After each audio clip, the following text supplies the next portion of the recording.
Hello and welcome to St Anne's Church Online. It might be welcome to St Anne's Church Online, it might be welcome back to St Anne's Church Online. If you're a regular who considers yourself part of our congregation at St Anne's, then it's great that you're here. If you're not someone who considers yourself part of the St Anne's congregation, then that's equally as great. If you just surfed on in, you were poking around on YouTube and you found us, and this is what you're watching, then hey, great! I hope we can keep you amused for the next half an hour or 3/4 of an hour or so. We're meeting online, which is not as good as meeting for real.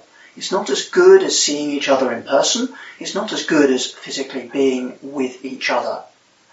But it's not without its advantages. I have to confess, the seat is rather more comfortable. The tea and the coffee might be a little bit more to your taste than it is in St Anne's. And the really, really great thing about meeting online from my point of view is you don't need to be on time. If you're watching this at 10:30 on Sunday morning, great. If you're watching this at 2 o'clock on Sunday afternoon, that's great.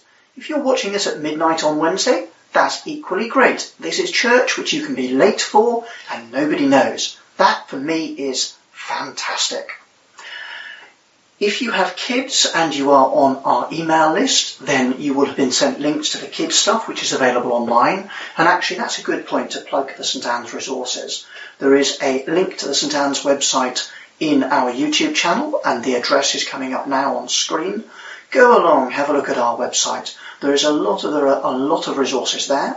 There are previous sermons at St Anne's, so the earlier bits of the story we're going through.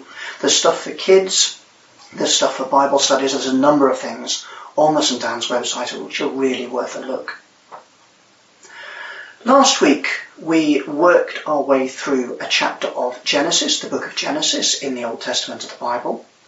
And in that we learnt two things and we asked a question. The first thing we learnt was that God is faithful to his promises. The second thing we learnt is that Jacob, that big Old Testament character, is not a lost cause. What he did last week showed us that he was listening to God and he was trusting in God's promises. And that brings us to the question. The question is, who do you trust in? Whose promises do you trust in?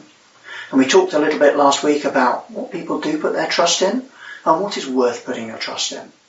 And if God, the God of Jacob, the God of us at St Anne's in Limehouse, is faithful to his promises, if he keeps them, then surely he is the best God to follow of all. This week we're going to be hearing from an old friend of mine. He's called Tom. He is from St Helen's Church on Bishopsgate and he's going to take us through the next couple of chapters in Genesis.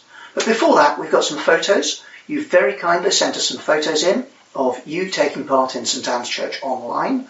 So we will have a little bit of music now while we look at the photos.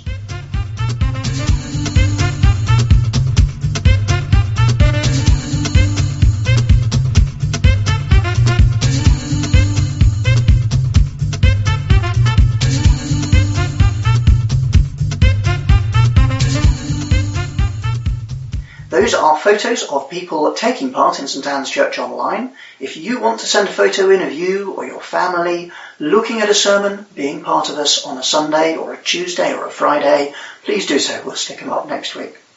We're going to hear from Tom in a while.